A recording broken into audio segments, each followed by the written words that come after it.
प्यारे बुजुर्गों, माताओं, भाई और बहनों, अध्यात्म का रास्ता प्रेम का रास्ता है। अध्यात्म का रास्ता जो हमें अपनी आत्मा की जानकारी देता है, जो हमें परमात्मा की नज़दीकी देता है,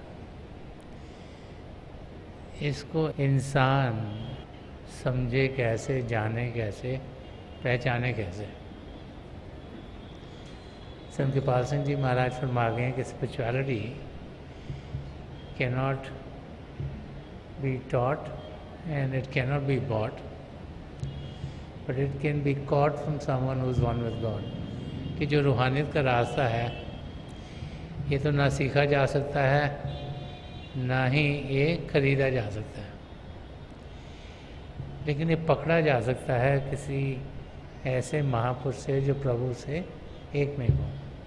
हम जब इस दुनिया में जी रहे होते हैं तो हम हर एक चीज़ को दिमाग के ज़रिए समझने की कोशिश करते हैं।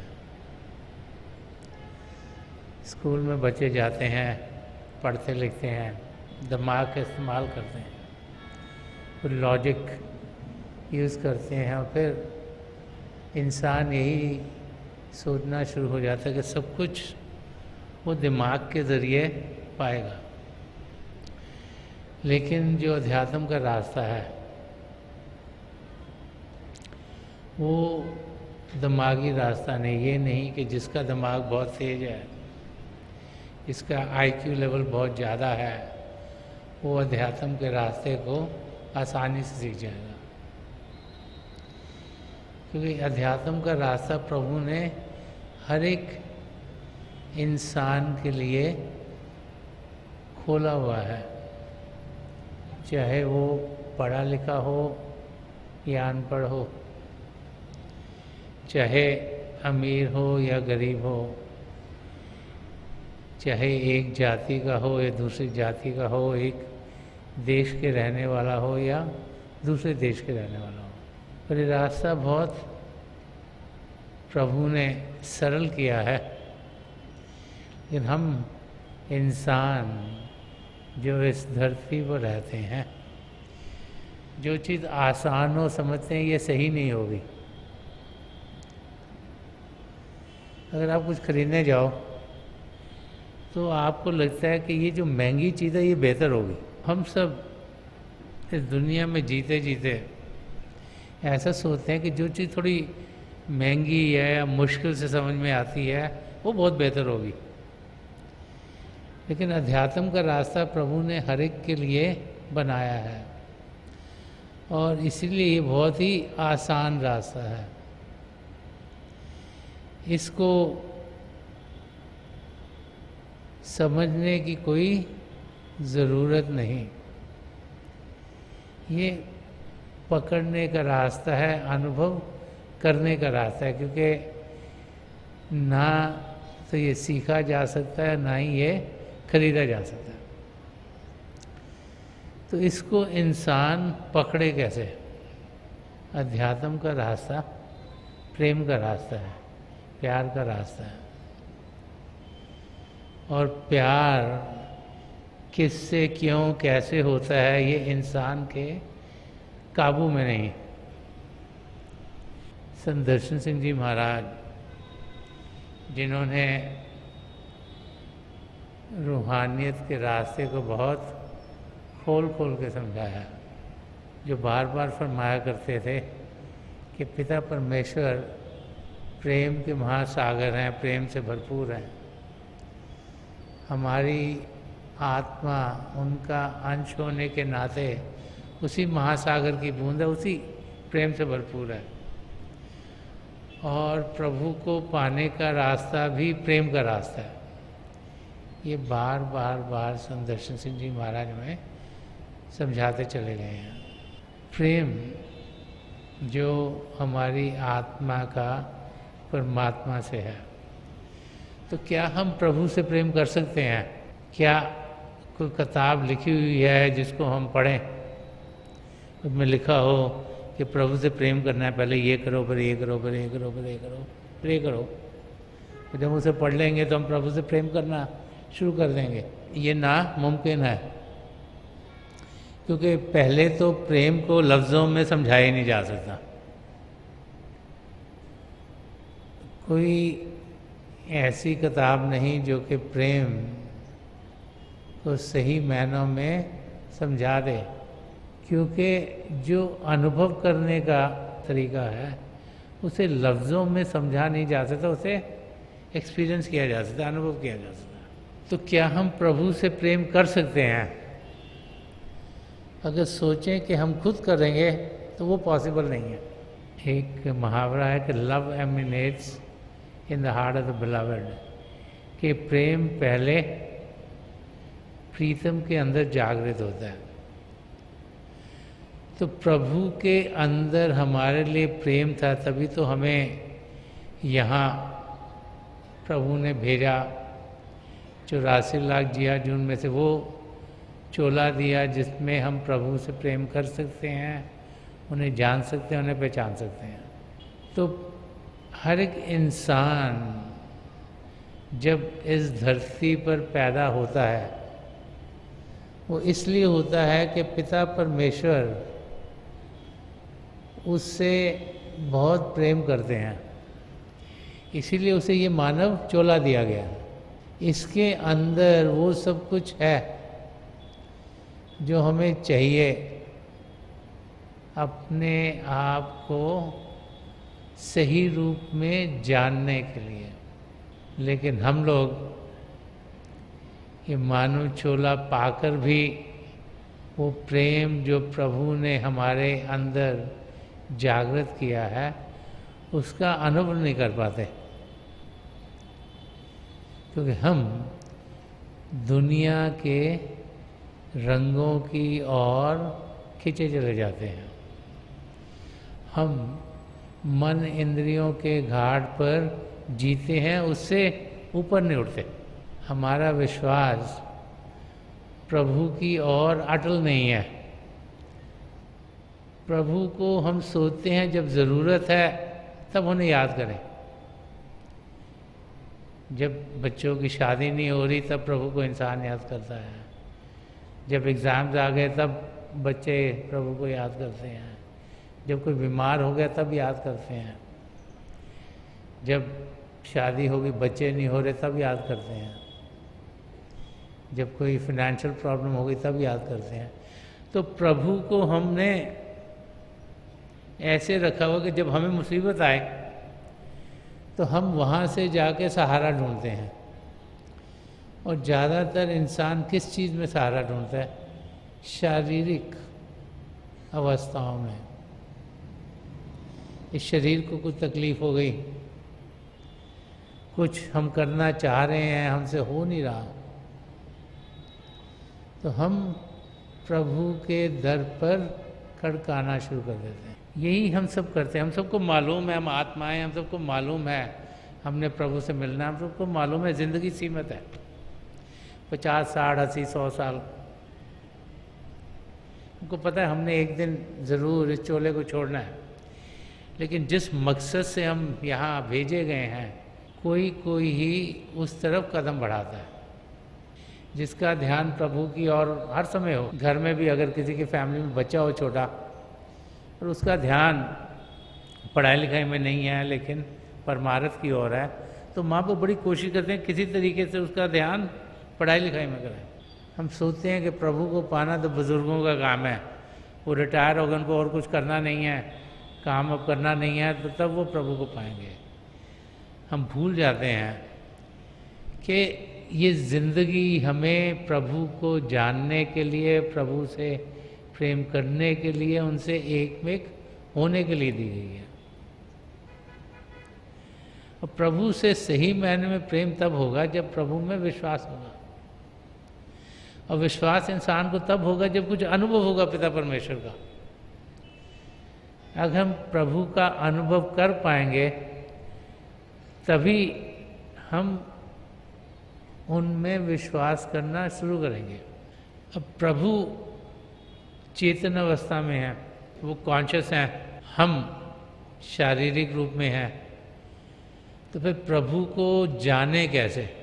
अगर दोनों एक ही रूप में होंगे तभी कुछ जानकारी हो सकती है। इसीलिए जब हम हिस्ट्री की ओर देखते हैं तो हम देखते हैं कि प्रभु महापुरुषों के रूप में इस धरती पर आते रहे हैं और उनके ज़रिए हम तक पहुंचते रहे हैं ताकि हम उनकी बातें सुन पाएं, हम उनके बताए हुए रास्ते को जान पाएं और हम अपने कदम पिता परमेश्वर की ओर बढ़ाएं। क्योंकि हम लोग सिर्फ आँखों से देख सकते हैं, कानों से सुन सकते हैं और बाकी इंद्रियों के घाट पर जीते हैं। तो एक शारीरिक रूप में जब पिता परमेश्वर को पाने की टीचिंग्स हमें मिलती हैं तो फिर हम पिता परमेश्वर की ओर खिंचना शुरू हो जाते हैं। हमारा लगाव पहले अपने सद्गुरु से होता है, लेकिन वो तो हमें प्रभु से जोड़ने के लिए भेजे गए हैं। और जैसे जैसे हम शरीर से ऊपर उठते हैं, उनके बताए हुए रास्ते पर चलते हैं, तब हमें अनुभव होना शुरू हो जाता है कि पिता परमेश्वर हमसे दूर नहीं, हम सबके भीतर है। प्रभु के जो दो जाति रूप हैं, ज्योति और श्रुति, उसका हम अनुभव करना शुरू कर देते हैं। तो संत दर्शन सिंह जी महाराज जी ने बहुत कुछ रूहानियत के रास्ते के बारे में कहा, जो बार बार हमें समझाते थे कि हम समय बर्बाद ना करें, हम ध्यान पिता परमेश्वर की और करें। संत दर्शन सिंह जी महाराज हमें समझा रहे हैं कि किस किस्म की भक्ति, किस किस्म का प्रेम हमारे अंदर होना चाहिए। वो फरमा रहे कि वफा से बढ़कर दुनिया में कोई शय हो नहीं सकती। वफा मतलब फेथ मतलब विश्वास होना, उसका मतलब प्रेम होना, कि वफा से बढ़कर दुनिया में कोई शय हो नहीं सकती, मगर ये जिन्स दुनिया में कहीं पाई नहीं जाती। कि अगर रूहानियत के रास्ते पर चलना है तो फेथफुलनेस,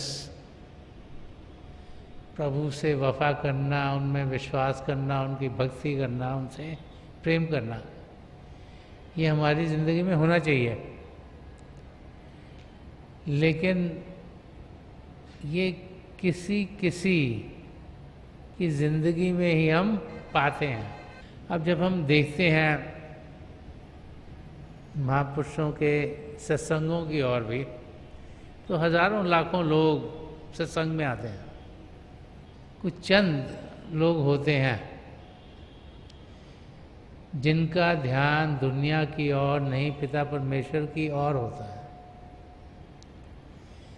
क्योंकि उनके तौर तरीके बाकी लोगों से कुछ अलग हो जाते हैं। क्योंकि वो प्रभु के प्रेम की मस्ती में मस्त होते हैं, उन्हें दुनिया की चीज़ें कुछ दिखाई नहीं देती, तो उनके जो एक्शंस होते हैं वो औरों से अलग होते हैं। तो बाकी लोग सोचते हैं ये क्या कर रहे हैं, क्योंकि औरों ने अभी समझा नहीं कि प्रभु से प्रेम करना ही सबसे उत्तम है। और प्रभु से प्रेम करना हमारी ज़िंदगी में तब आता है जबकि एक शिष्य अपने सद्गुरु से पहले प्रेम करता है। तो वो शिष्य जो अपने सद्गुरु से बहुत प्रेम करते हैं, उन्हें ये ध्यान नहीं रहता कि उन्हें आना कैसे है, बैठना कहाँ पर है, क्या करना है। उन्हें एक ही लगन लगी है कि उन्हें अपने सद्गुरु की नज़दीकी चाहिए। और जब एक ही लगन उनको लगी होती है, उनका ध्यान एक ही तरफ है, तो और चीज़ों का ध्यान उनको रहता नहीं।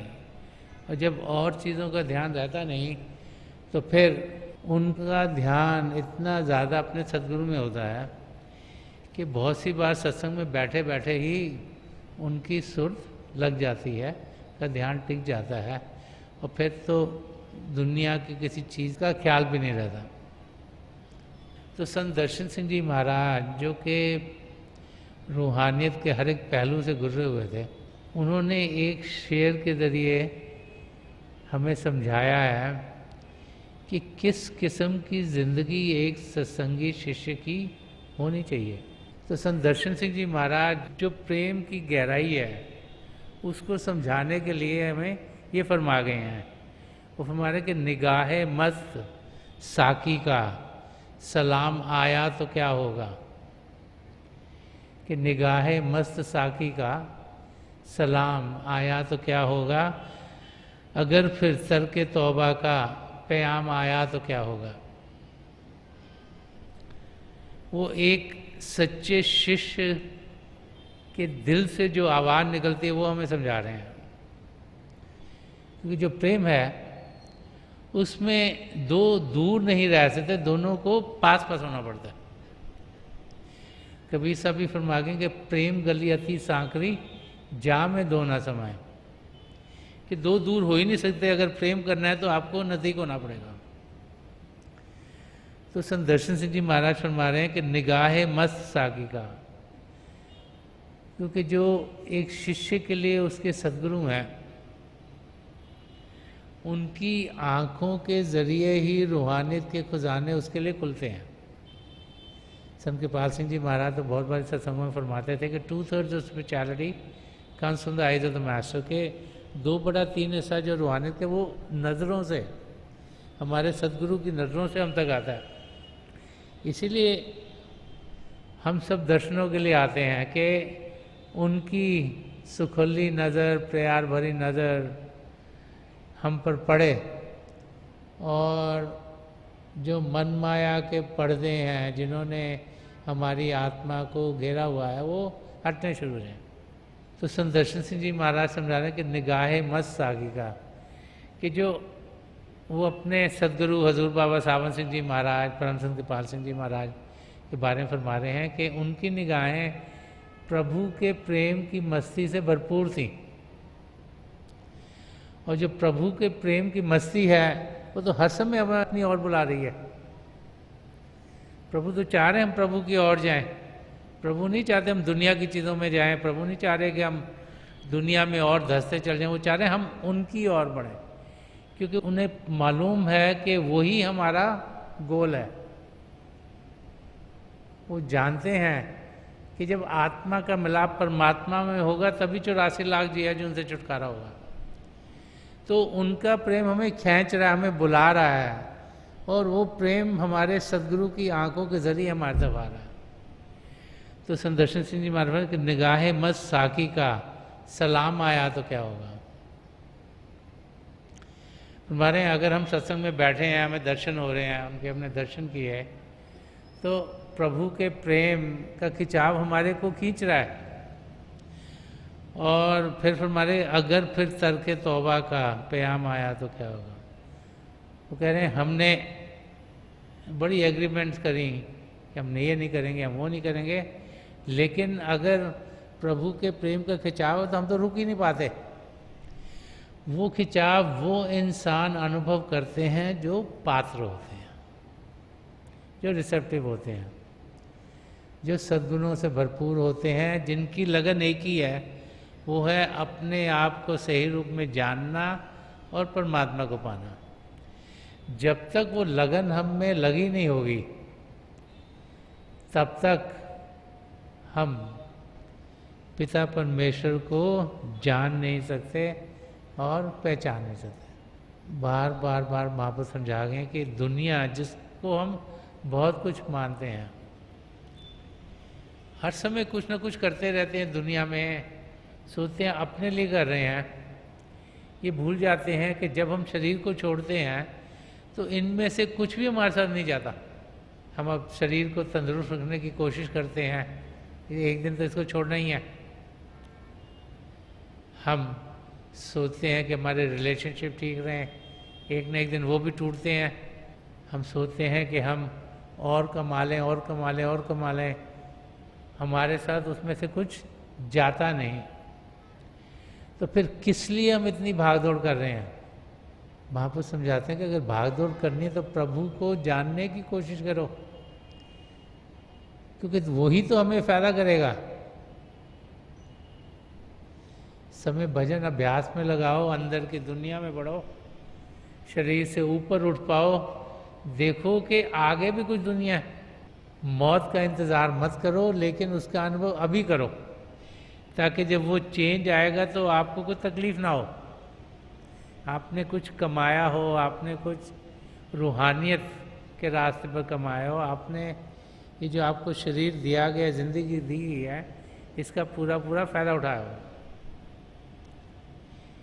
ये दुनिया जहाँ हमें भेजा गया, ये माया की दुनिया है। ये हमें दुनिया की ओर खींचती है, हम उसमें धंसते चले जाते हैं, जलते चले जाते हैं। हमारा जो समय हमें दिया गया है, जो हमारा कैपिटल है, वो कम होता चला जाता है। तो बार बार बार महापुरुष यही समझाते चले आए हैं कि ध्यान इस दुनिया से हटाएं और प्रार्थना वो अपने सद्गुरु या पिता परमेश्वर से करते हैं कि आप ही हैं जो कि हमें इस दुनिया से निकाल सकते हैं, क्योंकि आप ही हैं जो कि हमारे अंदर प्रेम को जागृत कर सकते हैं, ताकि हम प्रभु से प्रेम करने के लायक हो जाएं। गुरु अमरदास जी महाराज ने भी बड़े आसान से शब्दों में इसे समझाया है। वो फरमाते हैं कि जगत जलंदा राख लै अपनी कृपा धार। वो कह रहे हैं ये जो दुनिया जल रही है, जलने का मतलब कि खाक हो रही है, कि कुछ यहाँ पर टिक नहीं रहा, जो करने के लिए हम आए हैं वो हो नहीं रहा, सब कुछ जल ही जा रहा है। तो प्रार्थना करें, हे प्रभु आप इसको रख लो, बचा लो। बचेगा कैसे? जबकि ध्यान इंसान का प्रभु की ओर होगा, जब हम नाम के साथ जुड़ेंगे, जब हम शब्द के साथ जुड़ेंगे, तभी हम अपने भीतर प्रभु को अनुभव करने के लायक होंगे। तुलसी साहब ने भी फरमाया कि दिल का हुजरा साफ कर जाना के आने के लिए। वो भी फरमाते हैं कि हम अपने आप को पाक करें, दुनिया के रंग में रंगे ना जाएं, लेकिन अंदर से अपने आप को साफ करें। अंदर से साफ तब होंगे जब अंदर की दुनिया में रसाई करने के हम काबिल बनेंगे। इसीलिए बार बार समझाया गया है कि हम सद्गुणों को अपनी ज़िंदगी में डालें। आत्मनिरीक्षण की डायरी भी इसीलिए दी गई है कि हम रोज़ाना अपनी जांच पड़ताल करें कि हमने क्या किया, कैसी हमारी ज़िंदगी है, क्या भजन अभ्यास किया कि नहीं किया, औरों से कैसा बर्ताव किया, अपने आप को किस रूप में देखा। और जो बड़े ध्यान से डायरी को हम भरते हैं तो हम देखते हैं कि उससे हमें बहुत फ़ायदा होता है। हमारे सामने आ जाता है कि हम जी कैसे रहे हैं। नहीं तो हर एक इंसान तो सोचता है वो सबको ठीक कर रहा है, लेकिन जब बैठता है, सोचता है, लिखता है, डायरी को भरता है, तब उसे समझ में आती है कि कैसे उसकी ज़िंदगी चल रही है। फिर उसमें अगर कोई चीज़ ठीक ना हो तो उसे ठीक किया जा सकता है। एक टूल है हम सबके फ़ायदे के लिए। इसको हम भरें, बेकायदगी से इस्तेमाल करेंगे तो हमारा ही फ़ायदा होगा, क्योंकि हमारे सद्गुरु तो यही चाहते हैं कि हम अपनी मंजिल तक पहुँचें, और अपनी मंजिल तक हम सब पहुँच सकते हैं। ये बार बार बार महापुरुष हमें समझाते चले हैं। कोई ऐसा इंसान नहीं जो कि पिता परमेश्वर को पा नहीं सकता। हर एक इंसान में वो सब कुछ दिया गया है जिसके ज़रिए हम अपने आप को आत्मिक अवस्था में जान सकते हैं, पहचान सकते हैं, और हमारे कदम पिता परमेश्वर की ओर बढ़ सकते हैं। प्रभु किसी से दूर नहीं, हम सबके भीतर ही हैं। हमें ध्यान उनकी ओर करना है, और वो भाई बहन जो अपना ध्यान प्रभु की ओर कर पाएंगे, वो अपनी मंजिल तक तेजी से बढ़ पाएंगे। जब तक हम शरीर से ऊपर उठेंगे नहीं, तब तक असलियत क्या है उसकी हमें जानकारी नहीं होगी। इसीलिए बार बार बार हमें समझाया गया है कि हम अभ्यास करें, रोज़ाना करें, बाकायदगी से करें। जब हम ध्यान बाहर से हटाकर अंदर की ओर करते हैं तो फिर हमारी सदगुरु की ध्यान मेहर से हम शरीर से ऊपर उठने के लायक हो जाते हैं। मेडिटेशन इज़ अ प्रैक्टिस, मतलब जो अभ्यास करना है वो एक प्रैक्टिस है। प्रैक्टिस का मतलब होता है एक बारी करो, दो बारी करो, तीन बारी करो, चार बारी करो, पांच बारी करो, करते जाओ। और प्रैक्टिस में एक परफेक्ट, तो जब हम बार बार बार कुछ करते हैं तो परफेक्शन खुद ब खुद आनी शुरू हो जाती है। हम जिंदगी के जिस भी मोड़ पर हों, हमें ये सोचना चाहिए कि क्या हम प्रभु की ओर बढ़ रहे हैं। वो कार्य करें जो हमें प्रभु की ओर लेके जाएं, और उन कार्यों से दूर हों जो हमें प्रभु से दूर लेके जाते हैं। जब ऐसा करेंगे तो हम देखेंगे कि हमारे कदम अपनी मंजिल की ओर तेज़ी से बढ़ने शुरू हो जाएंगे। हजूर बाबा सावन सिंह जी महाराज, परम संत कृपाल सिंह जी महाराज और दयालपुर संदर्शन सिंह जी महाराज, जो कि पिछली सेंचुरी के महापुरुष हुए हैं, ये यही चाहते थे कि हम अध्यात्म के रास्ते पर चलें, हम जिंदगी के मकसद को जानें, हम रोज़ाना समय निकालें जो सबसे ज़रूरी काम है करने के लिए, जिसके लिए प्रभु ने हमें ये मानव चोला दिया है।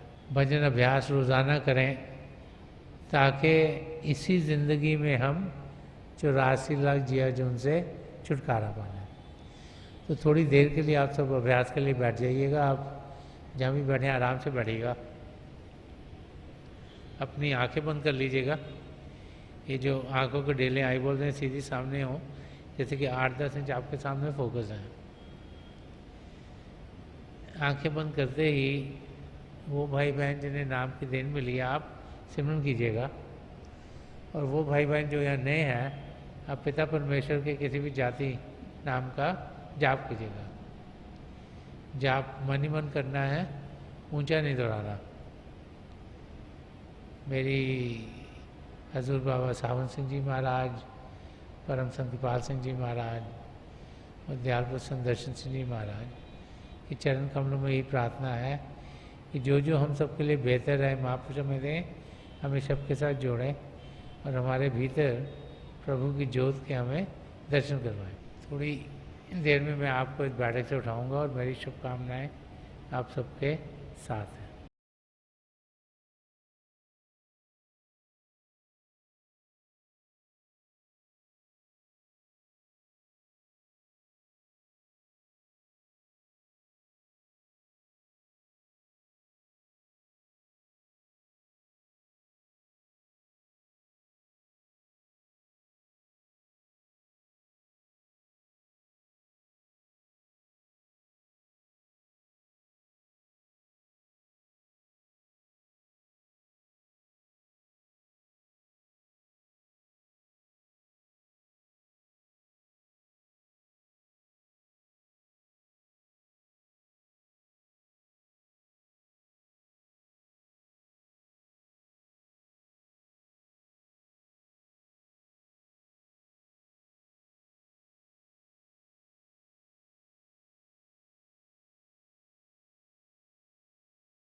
छोड़ दीजिए जी। हाँ प्लीज़ लिखो।